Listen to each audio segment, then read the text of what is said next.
और चलिए आपको सीधे लिए चलते हैं झारखंड, जहां पर हजारीबाग के विनोबा भावे यूनिवर्सिटी कैंपस में प्रमंडलीय रोजगार मेले का आयोजन किया गया और इस मेले में मुख्यमंत्री हेमंत सोरेन थोड़ी देर में पहुंचेंगे। और ये इस वक्त सीधी तस्वीरें आप देख रहे हैं विनोबा भावे यूनिवर्सिटी कैंपस की, ताकि वो मालिक बन सके, ताकि वो हुनर का कदर हो, वो हुनर का रिस्पेक्ट किया जा सके।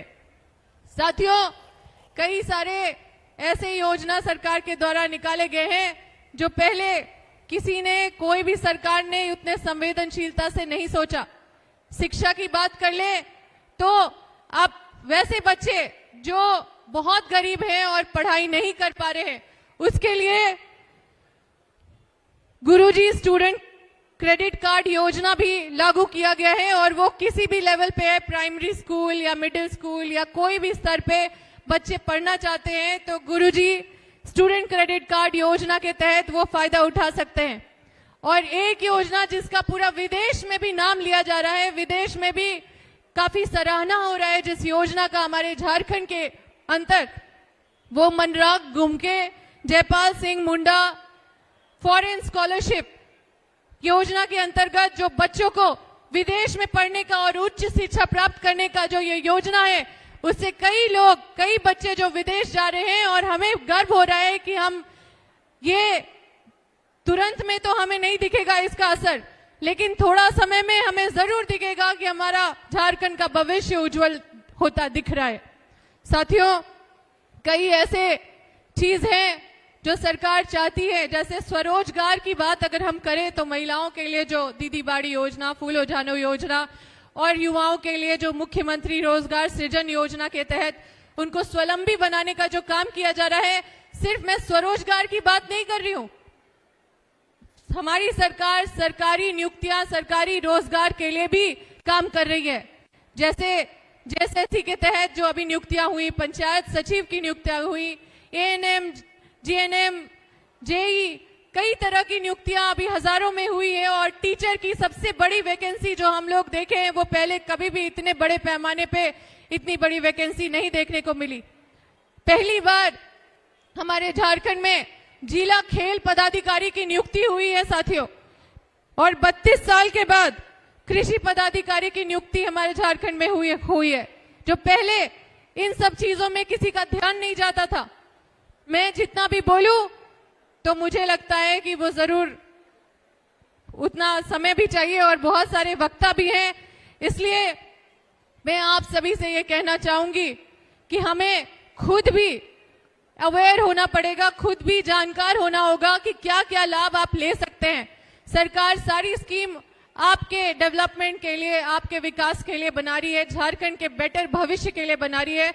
और अगर इस लाभ आप अनजाने में नहीं ले पाए या फिर आप अनअवेयर रहे, आपको नहीं जानकारी हो, उसके वजह से आप पीछे रह जाए, तो ये आपकी भूल होगी।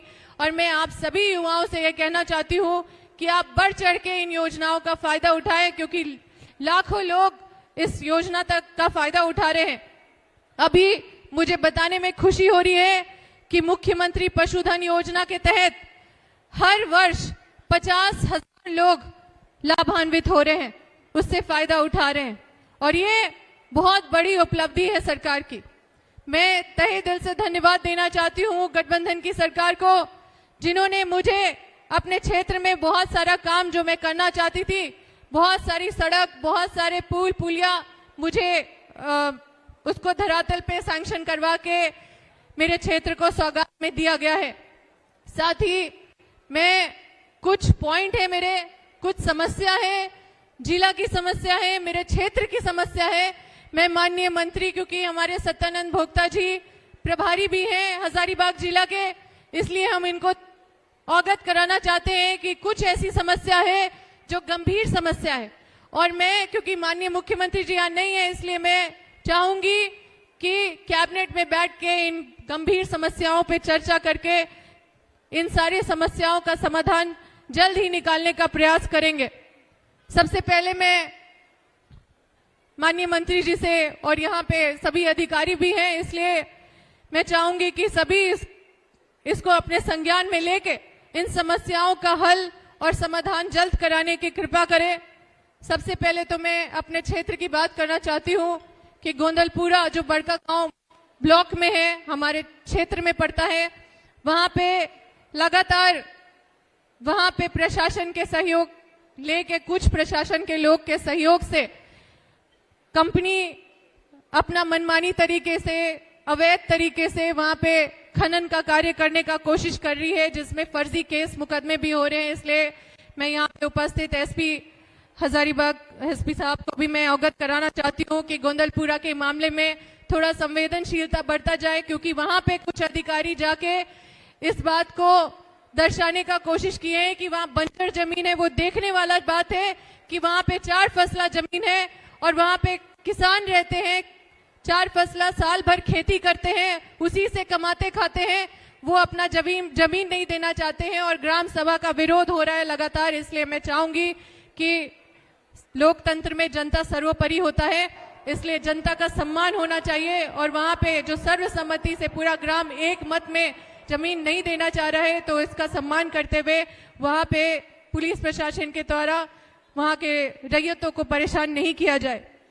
कल दूसरी चीज है कि एनटीपीसी पकरी बरवाडी में कल जुगरा और आराहरा में बाय जबरन कार्य किया जा रहा था, कुछ खेत को नष्ट कर दिया गया है।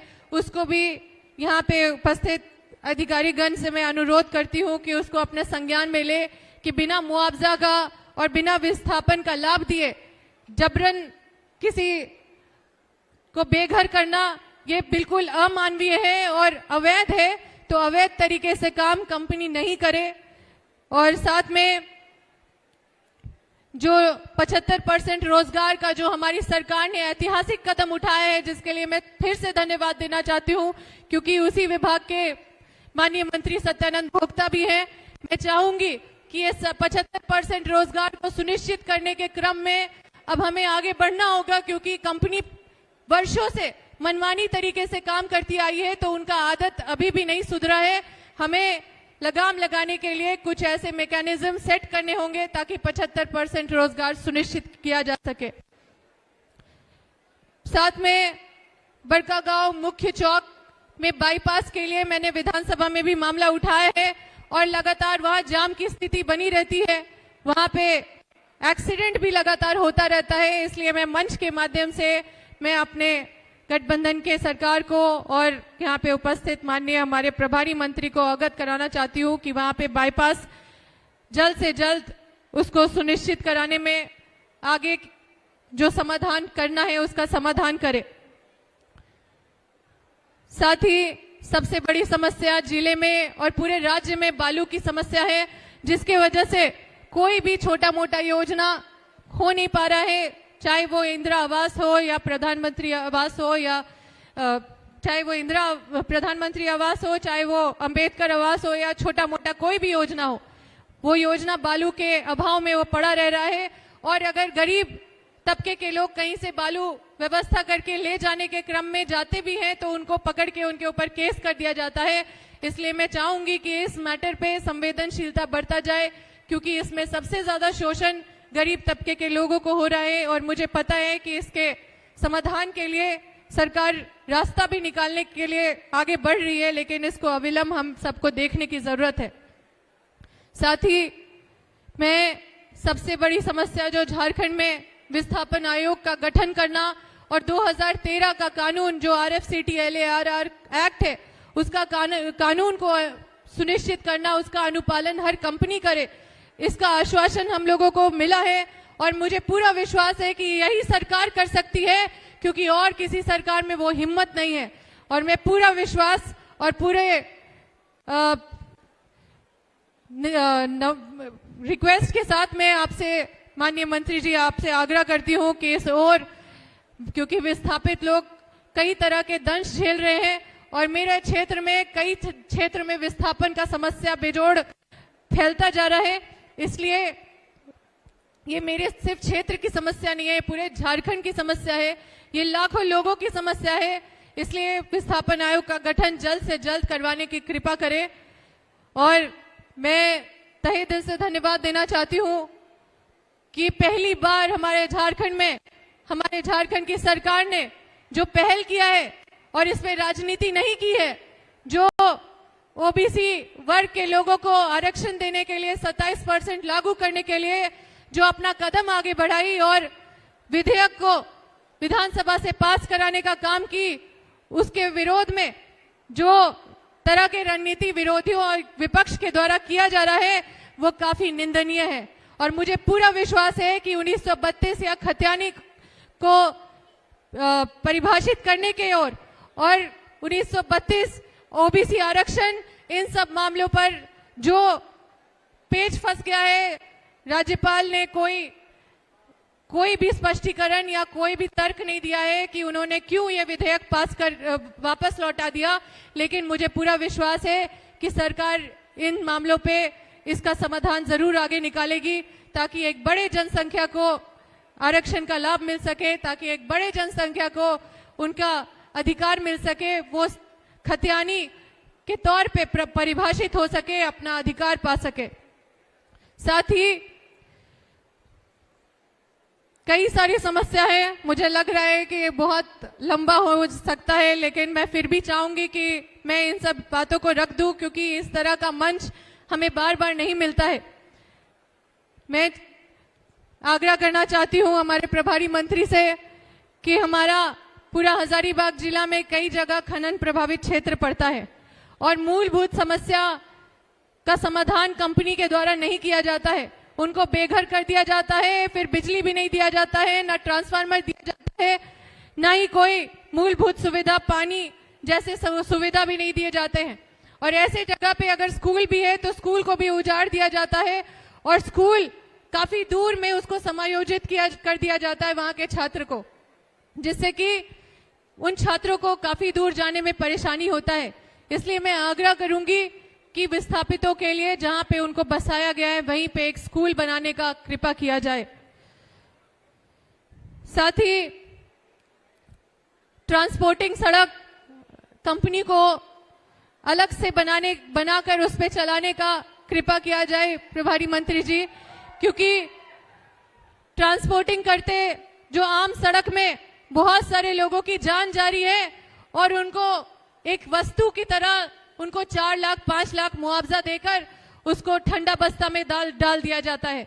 इसलिए संवेदनशीलता बरतते हुए जो भी कंपनी ट्रांसपोर्टिंग का काम करती है उनको अपना अलग सड़क बनाने के लिए बोला जाए और वो अपने सड़क पे ही ट्रांसपोर्टिंग का कार्य करे। हर घर नल योजना से हमने तो बहुत सुना, हर घर नल योजना, लेकिन मुझे नहीं लगता इसका लाभ किसी को भी मिल पा रहा है। और इसलिए मैं माननीय प्रभारी मंत्री जी से आग्रह करती हूं कि हर घर नल योजना का काम को मॉनिटर करके और सब तक इसका लाभ पहुंचाया जाए।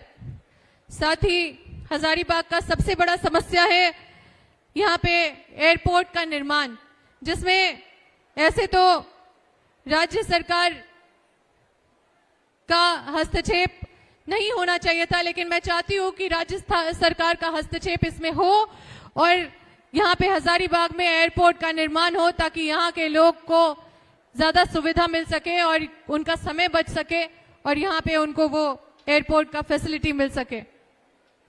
हजारीबाग में जगह जगह पे जाम की समस्या बनी रहती है और मैं चाहती हूँ कि इस बड़ी समस्या को निजात दिलाने के और कदम उठाया जाए। यहाँ पे डीसी मैडम भी है और मैं आग्रह करती हूँ कि हजारीबाग रेलवे स्टेशन से लंबी दूरी एवं पैसेंजर ट्रेनों का परिचालन सुनिश्चित हो, इसके लिए ठोस पहल किया जाए। और साथ में मैं ये आग्रह करना चाहती हूँ कि हजारीबाग छड़वा डैम में पानी सूख जाने पर लोगों का पेयजल का भारी समस्या हो रहा है, उस पे संज्ञान लेके उस पे कदम उठाना अति आवश्यक है ताकि पेयजल की समस्या को दुरुस्त किया जा सके, उस समस्या का हल किया जा सके। अभी क्योंकि यहाँ पे उपस्थित सभी लोग जानते हैं कि बड़कागांव कृषि प्रधान क्षेत्र है और इस बार बारिश नहीं होने की वजह से व्यापक स्तर पे रोपाई नहीं हो पाई है और इसलिए बड़कागांव और केरेडारी में और विभिन्न क्षेत्र जहां पे हजारीबाग में जहां पे किसान वर्ग के लोग रहते हैं, जहां खेती करते हैं, उसको सूखाग्रस्त क्षेत्र घोषित किया जाए। मैं राज्य स्तर की आज सबसे गंभीर मामला सरकारी शिक्षक को अंतर जिला स्थानांतरण का लाभ प्रदान किया जाए, इस ओर मैं आपसे निवेदन करना चाहती हूँ प्रभारी मंत्री जी कि आप शिक्षकों का दर्द समझें। वो काफी दूर चले जाते हैं, अपने घर से दूर हो जाते हैं, तो कई तरह की समस्या उनके घर पे होती है, उसको वो हैंडल नहीं कर पाते हैं और मेंटली काफी डिस्टर्ब रहते हैं, जिसकी वजह से वो अपना कार्य अच्छे से सुचारू रूप से कर नहीं पाते। इसलिए सरकारी शिक्षकों को अंतर जिला स्थानांतरण का लाभ प्रदान किया जाए।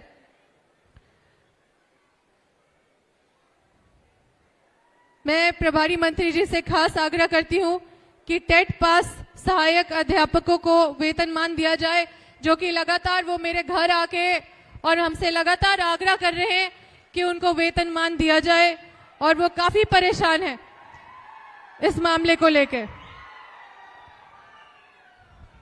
मैं और आग्रह करना चाहती हूं कि राज्य के छात्रों को पोस्ट मैट्रिक अभ्यर्थियों को अभी तक स्कॉलरशिप नहीं मिला है, जिससे विद्यार्थी को कठिनाई का सामना करना पड़ रहा है। और मैं लिखित में भी ये सारा चीज दूंगी, क्योंकि ये मंच है और मैं माननीय मंत्री जी के संज्ञान में और यहाँ पे सभी अधिकारी के संज्ञान में ये बात डालना चाहती हूँ।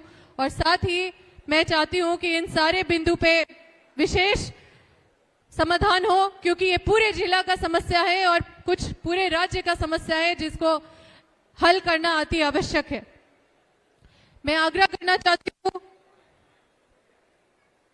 कि डीएमएफटी फंड जो आता है जिले में, उसका मैं धन्यवाद भी देना चाहती हूँ कि डीसी मैडम उनका बहुत अच्छे से डीएमएफटी फंड को कैसे यूटिलाइज किया जाए, कैसे उसको यूज किया जाए, उस पर बहुत विशेष अच्छे से ध्यान दे रही है। पर फिर भी कहीं ना कहीं खनन प्रभावित क्षेत्र कहीं कहीं वंचित है डीएमएफटी फंड से, और विशेष रूप से डीएमएफटी फंड खनन प्रभावित क्षेत्र के लिए होता है।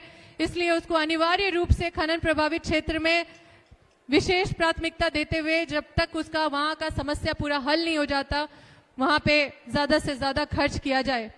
समस्याएं तो बहुत है साथियों, लेकिन मैं आपको इतना बता देना चाहती हूं कि हमारी सरकार गरीब तबकों के लिए, उनको डेवलप करने के लिए, चाहे वो किसी भी क्षेत्र में हो, शिक्षा, स्वास्थ्य हो, यहाँ पे ऑक्सीजन प्लांट भी हमारी सरकार ने बनाया है हजारीबाग जिला में, वो भी मैं मंच के माध्यम से अपने गठबंधन की सरकार को तहे दिल से धन्यवाद देना चाहती हूँ। और पहले से काफी दुरुस्त कर दिया गया है अस्पताल। लेकिन मैं फिर भी कहना चाहती हूँ प्रभारी मंत्री जी, सदर अस्पताल अभी भी बहुत ज्यादा उस पर इम्प्रूवमेंट का जरूरत है। अभी भी कई सारी समस्या सबको फेस करना पड़ रहा है।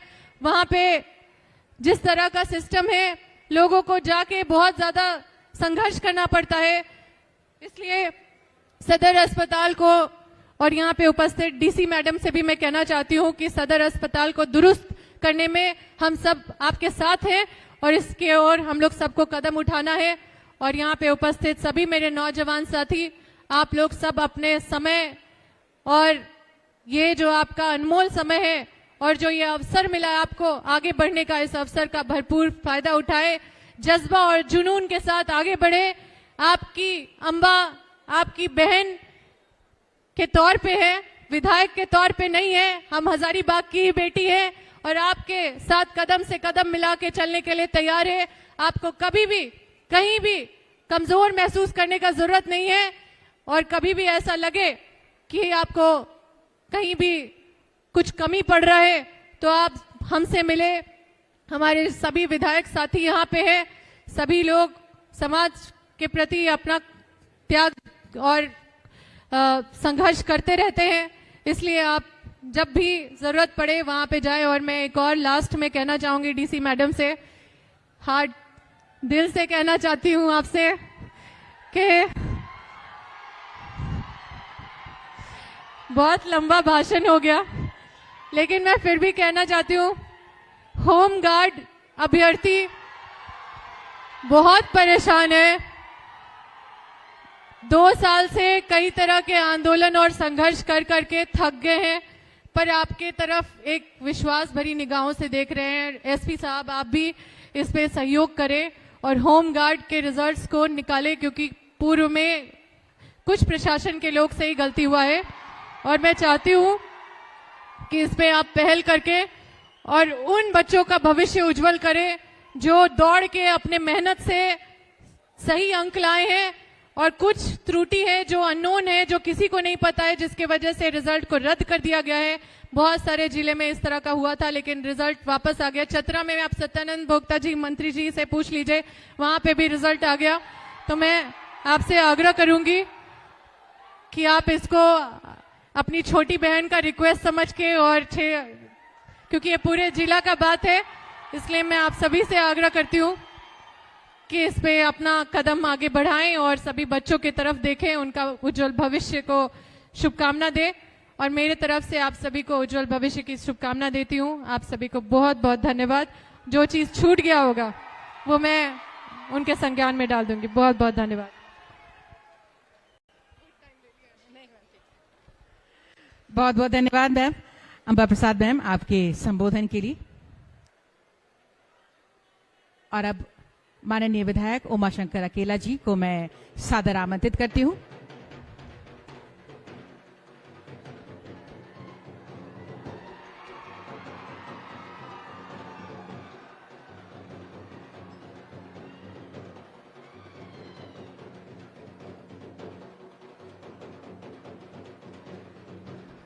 हमारे बीच आगमन हो रहा है, जोरदार तालियों के साथ स्वागत करें माननीय मंत्री संसदीय कार्य, ग्रामीण विकास, ग्रामीण कार्य एवं पंचायती राज विभाग, झारखंड सरकार, श्री आलमगीर आलम जी का जोरदार तालियों के साथ स्वागत और अभिनंदन। हार्दिक हार्दिक स्वागत और अभिनंदन माननीय मंत्री श्री आलमगीर आलम जी का। मैं उपायुक्त महोदय से निवेदन करूंगी, स्वागत पौधे के साथ करें माननीय मंत्री महोदय। तालियां आप सबकी तरफ से हों।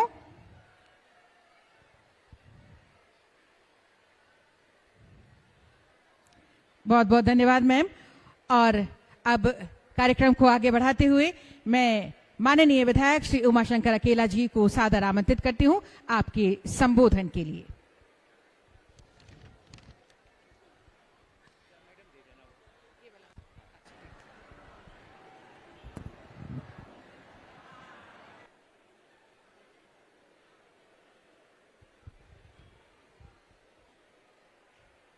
धन्यवाद।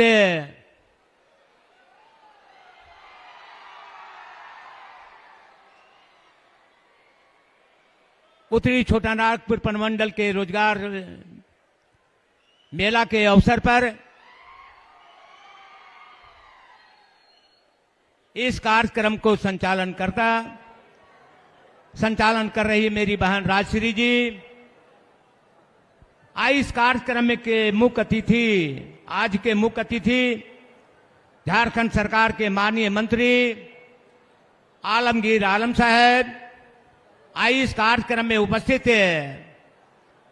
जिस रोजगार की बात कर रहे हैं उनके माननीय मंत्री श्रीमान भोक्ता साहब इस कार्यक्रम में उपस्थित है। हमारे मित्र और गांडे विधानसभा के विधायक सरफराज अहमद साहब इस कार्यक्रम में उपस्थित है।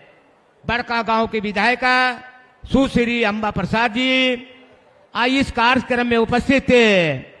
मंच पर विराजमान झारखंड मुक्ति मोर्चा के नेता फागू बेसरा जी इस कार्यक्रम में उपस्थित है। इस कार्यक्रम को सफल बनाने में हजारीबाग उत्तरी छोटानागपुर प्रमंडल के आयुक्त महोदया इस कार्यक्रम में उपस्थित है। हजारीबाग जिले के डीसी साहब, कोडरमा के डीसी महोदया और चतरा के डीसी साहब, इन तमाम लोगों को मैं अपनी ओर से, सरकार की ओर से हार्दिक अभिनंदन करता हूं। आज इस मंच पर विराजमान सचिव विभाग के राजेश शर्मा जी और सभी यहाँ उपस्थित पदाधिकारीगण और पंडाल में बैठे हुए झारखंड सरकार के विधाता तमाम साथियों और पत्रकार बंधुओं, आज मैं बधाई देता हूं माननीय मुख्यमंत्री जी को, जिन्होंने गरीबों की बात किया, बेरोजगारों के सोचने में काम किया। इसके लिए रोजगार मेला का आज आयोजन किया गया है। माननीय साथियों, निश्चित तौर पे आज झारखंड में जरूरत है बेरोजगारों को रोजगार के लिए। हमारी सरकार ने विधानसभा में ये घोषणा किया है, कानून बनाया है कि झारखंड में जितने भी जो भी फैक्ट्री लगेंगे, कोई भी रोजगार करेगा तो 75% झारखंड के नौजवानों को नौकरी देना होगा। इसके लिए हम सरकार को बधाई देता हूं, जिन्होंने रोजगार के लिए, नौजवानों के लिए, बेरोजगार साथियों के लिए सोचने का काम किसी ने किया है। उसका नाम हेमंत सोरेन माननीय मुख्यमंत्री जी ने सोचने का काम किया है। मित्रों, निश्चित तौर पे यहां माननीय दो मंत्री बैठे हैं, सारे पदाधिकारी बैठे हैं, लेकिन माननीय मंत्री जी सिर्फ लेबर से काम नहीं चलेगा। फैक्ट्री में यदि जो ऊपरी पोस्ट है तो झारखंड के नौजवानों में काबिलियत की कमी नहीं है, इसलिए चौथी या तीसरे श्रेणी की नौकरी फैक्ट्री में हमको देते हैं, लेकिन ऊपरी नौकरी बाहर के लोगों को मिलता है। ये झारखंड के लोग बर्दाश्त नहीं करेगा। इस मंच के माध्यम से आपको बताना चाहता हूं, हम चाहते हैं कि यदि जो ऊपरे हमारे लोग हैं, काबिलियत हैं, तो ऊपरे पोस्ट पर भी झारखंड के नौजवानों को नियोजन करने का काम करें, तब रोजगार का मेला सफल हो सकता है। आज हमारे यहाँ माननीय मंत्री जी, माननीय श्रम नियोजन मंत्री हैं, हमारे बड़ी विधानसभा में कई फैक्ट्रियां लगी हैं। HPCL का फैक्ट्री लगा हुआ है। माननीय मंत्री जी, मैंने आपको आगाह किया था कि रोजगार का मतलब होता है विस्थापित लोगों को रोजगार मिले, विस्थापित नौजवानों को रोजगार मिले। माननीय मंत्री जी, HPCL में जितने भी नौकरी कर रहे हैं वो झारखंड के बाहर के लोग कर रहे हैं। ये झारखंड वासियों को बर्दाश्त नहीं होगा। आप इस पर चिंतन करें और कानून लागू करें। मेरा यह आग्रह है।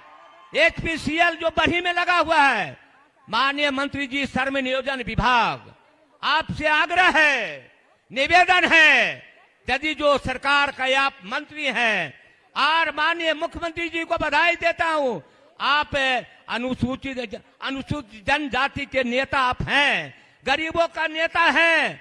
जो फैक्ट्री लगा हुआ है वो सारे लोग बाहर के लोग काम करते हैं, और हम आपसे कहा था इसकी जांच करवाइए। अब बाहर के लोग जो है यहाँ काम कर रहे हैं उसको यहाँ से हटाने का काम करें और झारखंड के नौजवानों को रोजगार देने का काम करें। बड़ा उत्साह नजर आ रहा है नौजवानों में। आज हम लोगों ने माननीय मुख्यमंत्री जी को बधाई देना चाहिए आपको। अरे एक बार तो लगा दो कि माननीय मुख्यमंत्री जिंदाबाद। इसलिए मैं आपसे आग्रह करने आया हूं, निवेदन करने आया हूं। माननीय श्रम मंत्री नियोजन, आज हमारे कई योजनाएं हमारी माननीय मुख्यमंत्री जी ने लायक है। श्रम नियोजन विभाग से द्वारा या प्रशिक्षण कौशल विभाग के द्वारा काफी योजनाएं लाई जा रही है।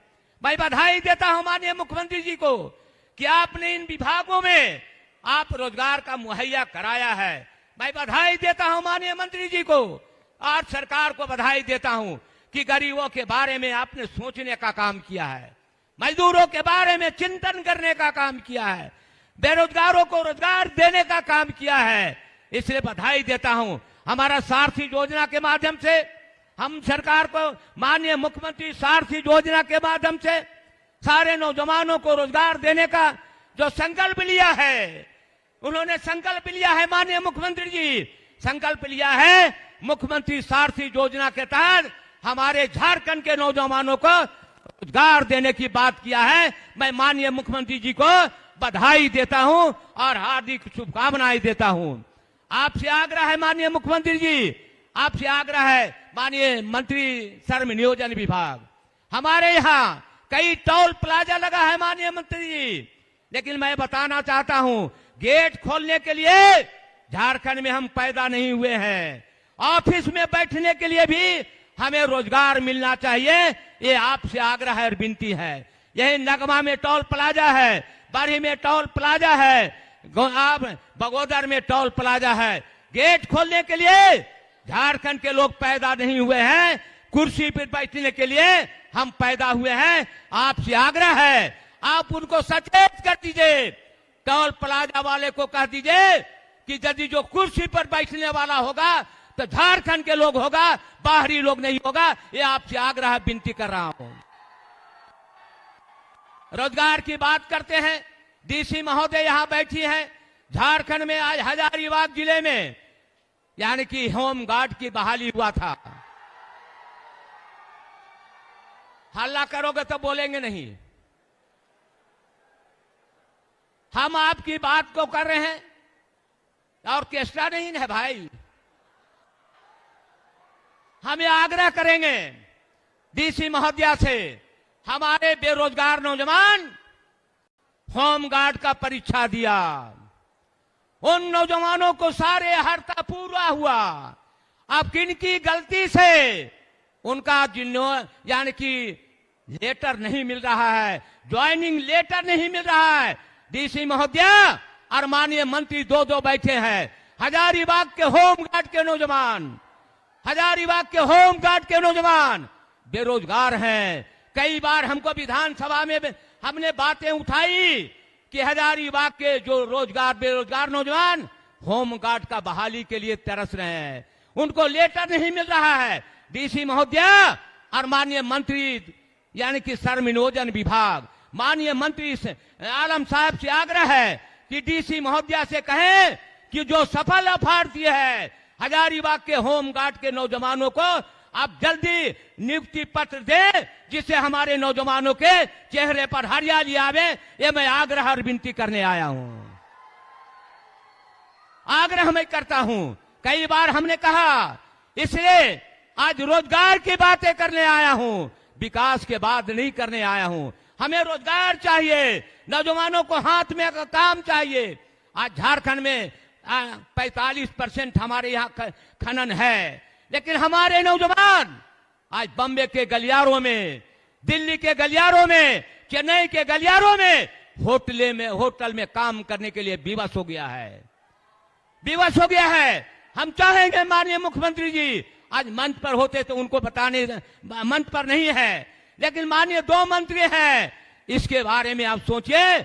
हमारे झारखंड में खाद्यान्न कमी नहीं है, खाद्यान्न की कमी नहीं है। सारे नौजवानों को हम रोजगार दे सकते हैं, रोजगार देने के हम में क्षमता है, हमें काबिलियत है। आप ऐसे गरीब का बेटा है माननीय मुख्यमंत्री जी, मजदूर का बेटा है, कमजोर परिवार से आते हैं। मैं आग्रह करूंगा, निवेदन करूंगा, रोजगार मेला आपने लगाया है और सारे प्रमंडल में आप घोषणा करते हैं कि रोजगार का मुहैया मैं कराऊंगा। मैं बधाई देता हूं मुख्यमंत्री के, रोजगार मेला आपने लगाया है तो नौजवानों को रोजगार चाहिए, उसको हाथों को काम चाहिए, चाहे जिस प्रकार से हो, चाहे खेतों में पानी दे के रोजगार दे दो, बड़ा बड़ा पुल डैम बना करके किसानों के बेटों को पानी खेतों में दे दोगे तो उनको नौकरी देने की जरूरत नहीं पड़ेगा। ये आपसे आग्रह और विनती मैं करता हूं। ये झारखंड है, आज हमारे यहाँ सुखाड़ हो गया है। हमारा टकटकी निगाह से हमारी ओर देख भाई कि कब हमको मिलेगा। मैं आग्रह करूंगा, आज पूरा झारखंड है सुखाड़ के चपेट में है और उतने छोटा नागपुर काफी चपेट में है। इसलिए माननीय मंत्री जी आज हमारे बादल जी नहीं है, किसान उनकी ओर देख रहा है, माननीय मुख्यमंत्री की ओर देख रहा है, इंडिया गठबंधन की सरकार की ओर देख रहा है। इसलिए आपसे आग्रह विनती है कि इस पर भी आप विचार करने का काम करें। आज सारे नौजवानों से आग्रह करता हूं, आपसे विनती करता हूं, अनुशासन में आप सभी नेताओं की बातों को सुनने का प्रयास करें।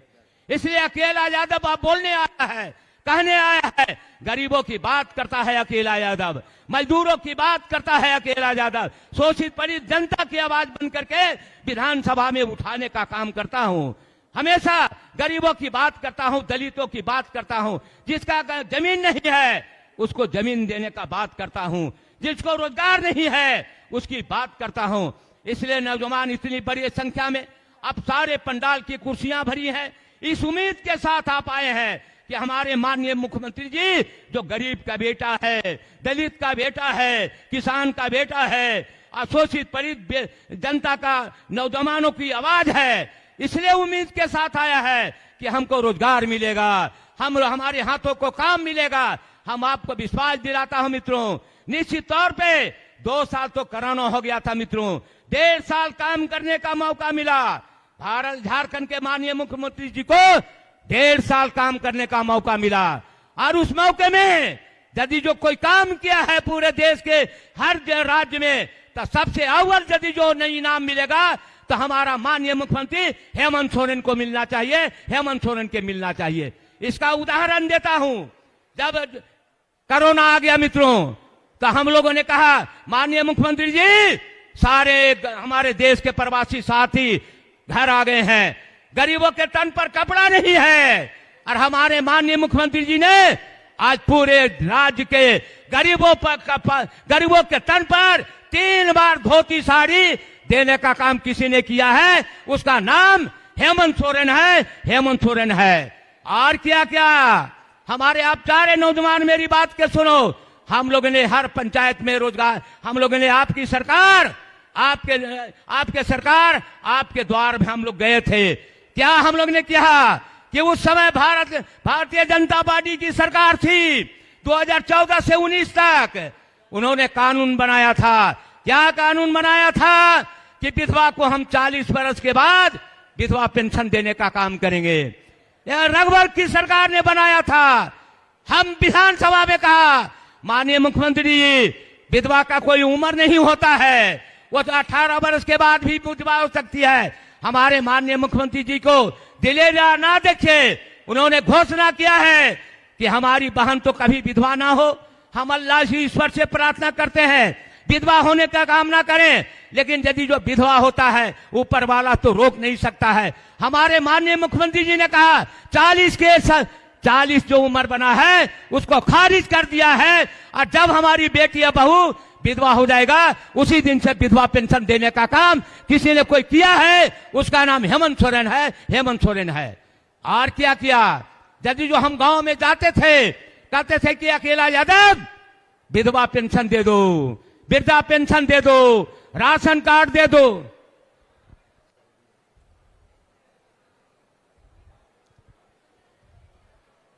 चलिए भाई, पुर्जा आ गया है मित्रों, लेकिन 2 शब्द और बोल देता हूं, 2 शब्द और बोलता हूं। आप सारे नौजवान आपने अपने गांव के पंचायतों में गए होंगे, विधवा पेंशन कहता था, और हम लोगों ने सारे राज्य में कोई भी विधवा के हाथों में विधवा पेंशन नहीं है तो वह हमारे पास आवे। हम सारे राज्य के विधवाओं को विधवा पेंशन देने का काम किया किसी ने, तो हेमंत सोरेन ने काम किया है, वृद्धा पेंशन देने का काम किया। और क्या, जब गांव में जाते थे तो कहता था राशन कार्ड दे दो, राशन कार्ड दे दो। हमारी सरकार, हेमंत सोरेन की सरकार ने 20 लाख एक मुश्त से पूरे झारखंड के गरीबों के हाथों में राशन कार्ड किसी ने देने का काम किया, उसका नाम हेमंत सोरेन है, हेमंत सोरेन है। ये मैं आग्रह करता हूं, निवेदन करता हूं, आप विचार करो 1.5 साल में हमने इतनी लंबी लकीर खींची है, उसको भारतीय जनता पार्टी कभी मिटा नहीं सकता है। और आने वाला चुनाव में पुनः एक बार गरीब का बेटा, मजदूर का बेटा हेमंत सोरेन मुख्यमंत्री बनेगा। ये मैं आपसे आग्रह विनती करने आया हूं, निवेदन करने आया हूं। इन्हीं शब्दों के साथ आप तमाम लोगों को बधाई देता हूं, अभिनंदन करता हूं, आग्रह करता हूं, एक बार माननीय मुख्यमंत्री के नाम से नारा लगाओगे कि नहीं भाई? हो करते हो और नारे नहीं लगाएगा। माननीय मुख्यमंत्री जिंदाबाद। अरे यार, इतना की आवाज में भारत आजाद होता। माननीय मुख्यमंत्री हेमंत सोरेन जिंदाबाद। बहुत बहुत धन्यवाद। आपके संबोधन के लिए बहुत बहुत धन्यवाद माननीय विधायक महोदय श्री उमाशंकर अकेला जी। और अगले संबोधन के लिए अब मैं सादर आमंत्रित करती हूं माननीय मंत्री श्रम नियोजन प्रशिक्षण एवं कौशल विकास विभाग झारखंड सरकार श्री सत्यानंद भोक्ता जी को जोरदार तालियों के साथ स्वागत करें माननीय मंत्री श्री सत्यानंद भोक्ता जी का।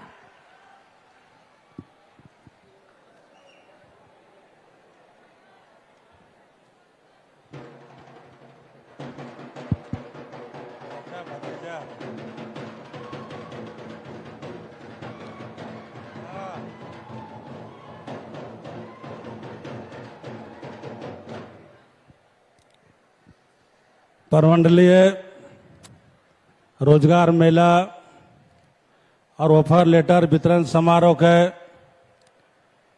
आज के मुख्य अतिथि ग्रामीण विकास एवं संसदीय कार्य विभाग माननीय मंत्री आलमगीर आलम साहब, हमारे वरीय पूर्व सांसद और गांडे के विधायक माननीय डॉक्टर सरफराज अहमद साहब, बरही विधानसभा के लोकप्रिय और जनप्रिय विधायक माननीय उमा शंकर अकेला जी, बड़का गांव विधानसभा के विधायक सुश्री अंबा प्रसाद जी, सरकार में मंत्री प्राप्त माननीय फागू बेसरा साहब, श्रम विभाग के सचिव राजेश शर्मा साहब, कौशल विकास विभाग के निदेशक सुनील कुमार जी, श्रम आयुक्त संजू बेसरा साहब, हजारीबाग के आयुक्त उपायुक्त हजारीबाग, चतरा उपायुक्त, रामगढ़ के उपायुक्त, कोडरमा उपायुक्त, गिरिडीह, धनबाद के सभी उपायुक्त, पुलिस अधीक्षक हजारीबाग, सभी मंच पर बैठे हमारे गठबंधन के सभी नेतागण, विभिन्न जिलों से ऑफर लेटर प्राप्त करने आए सभी हमारे युवा युवतियां, इलेक्ट्रॉनिक मीडिया, पत्रकार मित्रों, आज परमंडल स्तरीय रोजगार मेला है और 11,850 युवा युवतियों को रोजगार से जोड़ना है।